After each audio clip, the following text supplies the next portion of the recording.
The North Idaho winter usually comes early, bringing with it some harsh conditions and realities that many are unwilling to live with. In this episode, our family experiences the first signs of an early winter.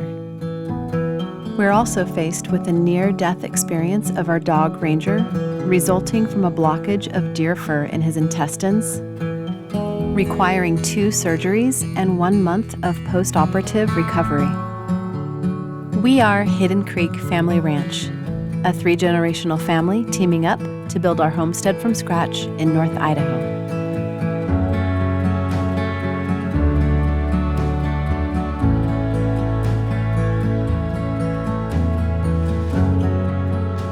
Our first summer in North Idaho brought temperatures of over 100 degrees Fahrenheit. And although we're technically in the last month of fall, the North Idaho winter came early and let us know that it's a force to be reckoned with, and we'd better be prepared. Everything is awesome! Everything is awesome! Dang, girl! Are you okay? Yes! What? I'm okay. That one's a slippery puddle. I slipped. With temperatures regularly dipping below freezing and occasionally sub-zero, we believe the philosophy shared by our neighbors to be true. There's no such thing as bad weather, Mush! just the wrong gear and the wrong attitude. This is me at the present.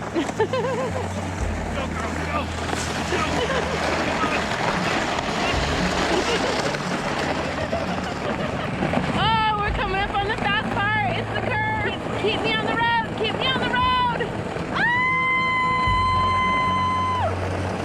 Oh, that was amazing. Oh, you okay? Yes. Are you tired? Yes. You did so good. Okay, that was epic. Thank you. Let's do it again. Woo! We're getting some serious snow. I'm not sure how many inches we're at now. Maybe feels like about 8 overnight. And it's just gonna be coming down for days. Dad plowed yesterday. He plowed the whole driveway, the whole road. And it needs to get plowed again already. Thank God for that tractor. And I am so grateful that I've got all my snow clothes from snowboarding because I'm warm. I feel good. Got Ranger this sweet little jacket. And the only thing he doesn't like is the snow blowing down so hard on his face. But he's doing good. Just too bad David's missing out on it. He's in LA right now. He sent me a text that he's wearing shorts and flip-flops. The truth is that we love it here more than we ever dreamed we possibly could, and you couldn't pay us to move back to LA. Even with the freezing temperatures, gray skies, shorter days and less sunshine, and the abundance of snow and ice, our quality of life is 100% better than what it used to be. But that isn't to say that this life is easy or safe. With a number of challenges and dangers, it's easy to understand that this lifestyle isn't for everyone. And before winter even officially began, we experienced 2 pretty major mishaps. When a deer runs out in front of you, as it did David, on an icy, narrow highway with cars behind you and a logging truck headed straight toward you, you don't dare swerve or hit the brakes. You hold it steady and pray the animal doesn't suffer. And thanks to David's quick thinking and appropriate reactions, nobody but the deer and the truck were injured.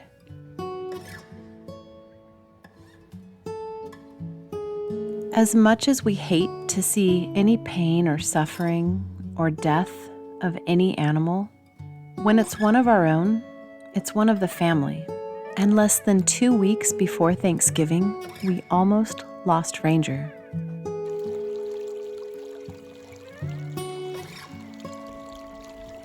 Okay, so here's the story. About a week ago, Sunday, Ranger found a deer leg. I took him out in the morning to go potty. He comes running around the corner to come back inside, and he has a full deer leg in his mouth. And I was kind of horrified, honestly. And then I was like, well, it's clearly a fresh kill. It's not rotten, so decided to go ahead and let him, snack on it.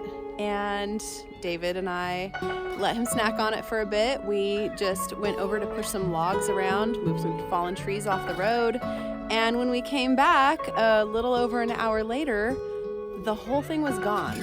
From the deer's thigh all the way to the hoof, totally gone. And Ranger doesn't bury things, and he was just chewing up little remnants of bone, and there was blood all over the snow.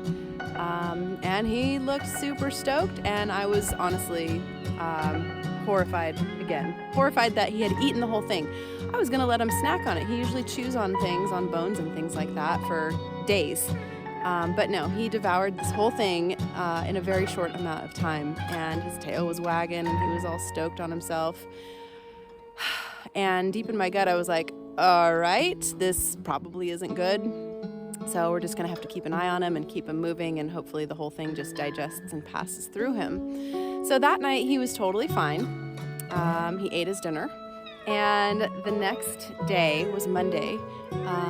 Didn't want to eat, and he didn't poop. So I took him out for a run on the road, and he tried to poop, and he was constipated. So this went on all day Monday, and this went on all day Tuesday. And by Tuesday night, he was showing discomfort. He wasn't stoked anymore. And I was heightened in my concern. And so was David. David was scheduled to leave the next day on another trip to Atlantic City this time for work. And so I went ahead and just called the local vet. We haven't established a vet here because we've only been here a few months. And so I called the vet up the road and just started inquiring, explained the situation, and said, I just don't want to have an emergency at midnight and not have a plan. They said, you know what, just bring him on in. We'll take a look. We'll do x-rays. We'll see if he's blocked. And they x-rayed. No blockage visible, just a lot of really small little bits of bone in his intestines. Everything, she said, was probably going to pass through, no problem. So we just kept an eye on him, again, overnight. And then by the next morning, he was really not happy at all and showing signs that he was really struggling. I called the vet and said, I need to bring him back in. We need to take care of this because he's visibly suffering. I was pretty terrified at that point and feeling extreme guilt, honestly. But, had to do what we had to do. So took him to the vet, left him there. And they basically went in and did exploratory surgery and called me around 5 o'clock when he had gotten out of surgery and said that he had a massive blockage of fur, deer fur, had completely blocked his small intestine, and she had to open him up. He had like about a 5-inch incision in his abdomen, and she also had to cut open his colon and small intestine to pull out all the fur. He was in surgery for an hour, tolerated it really well. She sutured him back up. They didn't have anybody in the clinic from 10 p.m. till 7 a.m., and I wasn't good with leaving him there, so I went and picked him up, had to bring him to the truck and back into the mobile home on a stretcher with the help of my dad, and nursed him basically all night long. He was out of it, definitely out of it, and really sore, in a lot of pain and discomfort, but on the road to recovery. So I had to get meds in him, antibiotics, pain medication, and it always sucks force feeding an animal who's already been through so much, and especially difficult feeding a large animal like Ranger. He's about 75 pounds, and his teeth are really big. So fortunately, he's a gentle giant and tolerated me giving his meds to him twice a day. Nursed him back to health for, I'd say we were pretty good for about 2 or 3 days. Doctor was checking in on him, house calls, literally coming to our place and checking on him and bringing other supplies that we needed because his wound was oozing quite a bit. And I didn't have like gauze and things that I needed, so she came by. And also I had noticed that he was getting a small hole. He stood up one day, and when he stood up, fluids just gushed from his surgical site, just totally gushed all over the floor. And so again, I was horrified, but I just go into, immediate emergency response mode, doing what I need to do, cleaning it up, keeping him clean, keeping him comfortable. That evening, the hole had gotten even bigger. So this was a whole new concern, because now he has a partial dehiscence of his wound, where it's opening up and I can actually see inside of his abdomen. So we got him on new antibiotics that would treat that. And I just had to try to keep soaking it up and allowing it to drain. It had to come out, so it didn't make any sense to close him back up again because the fluids had to come out. Basically, I was cleaning his dressings, absorbing the fluids, going through massive quantities of towels and gauze and rags and bedding, and just trying to keep everything as clean and dry as possible. I have been on 24-hour watch, just caring for him, sleeping by his side, trying to get him to eat, trying to get him to pee and poop. He has been drinking water pretty well, and he has been taking soft foods and was showing signs of recovery in every way except for this wound. This wound was just getting bigger and bigger. It started out like 1/4 of an inch in diameter. As of yesterday morning, it was more like the size of, I'd say, like a silver dollar. But I could see like plasma was forming. His skin was trying to heal, but it was just super nasty, and it had the most foul odor. Like our whole house smelled like a wound care clinic or like a surgery clinic. It was just pretty horrific. I called the vet yesterday and said, his drainage finally has mostly appeared to stop. So she said, yeah, let's go ahead and get him in. We'll debride the wound and close him back up again. And David had just returned a couple of days ago. Thank goodness. Such a relief to have him come back home to help out with all of this. Ranger is feeling so much better. He actually has a little bit of a wag to his tail and, kind of giving us a little bit of a smile with his eyes. Now we just got to get this wound cleaned up and closed permanently. So this morning, David and I took him back to the vet clinic, and he went back in for surgery. He should be getting out right about now. I was there when they sedated him, and he just fell asleep in my arms. Pretty emotional. It's hard to watch your dog go through this.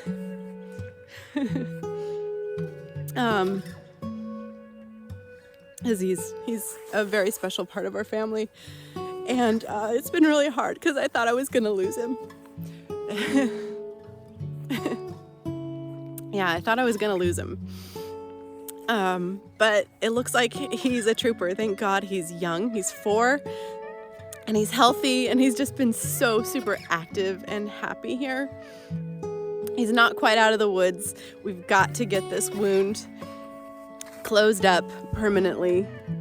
No signs of infections. I've been on giving him his meds, which has been a real challenge, every day, twice a day.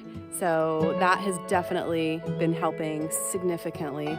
He pooped a good poop this morning for the first time. He actually had like a legitimate poop instead of like gravy poop, diarrhea with blood in it. So we are making huge progress now.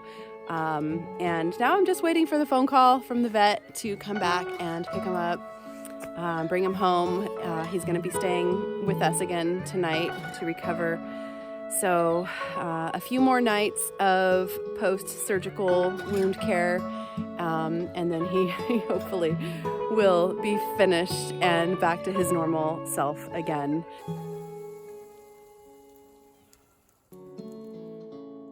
The veterinarian did her best to clean up the margins of the wound and sutured 2 tubes on the outer edges of the wound as reinforcement.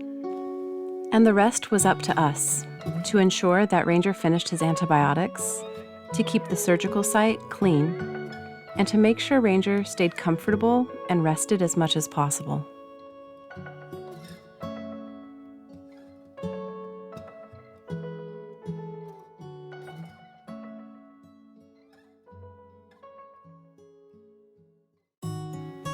The day after Ranger's second surgery was Thanksgiving. And on this day, I was feeling especially grateful. First and foremost was that Ranger was going to be okay. Also because we had chosen this beautiful place to build our homestead, and my dad and Carol took a leap of faith and chose to do it with us. Gone are the days of traveling hundreds of miles only to see them once or twice a year. I was grateful to have such a hard-working and committed husband who always goes the extra mile to ensure that our family has what we need. I was grateful for the appropriate clothing, equipment, and shelter necessary to thrive in this environment, for the relationships that we continue to build upon, and the opportunity to build new relationships with Carol's son Rocky, his fiancée Bethany, and their kids, who live less than an hour from us now. Our first Thanksgiving at Hidden Creek took place in 2 homes. Most of the food was prepared in the mobile home because Dad and Carol's stove wasn't connected to propane yet. Then we all headed over to Dad and Carol's new house for our first celebratory feast, while David stayed back at the mobile home with Ranger so he could rest and recover. Thanks to everyone working together and making sacrifices, our first Thanksgiving was truly memorable. But the next day would prove to be even more monumental.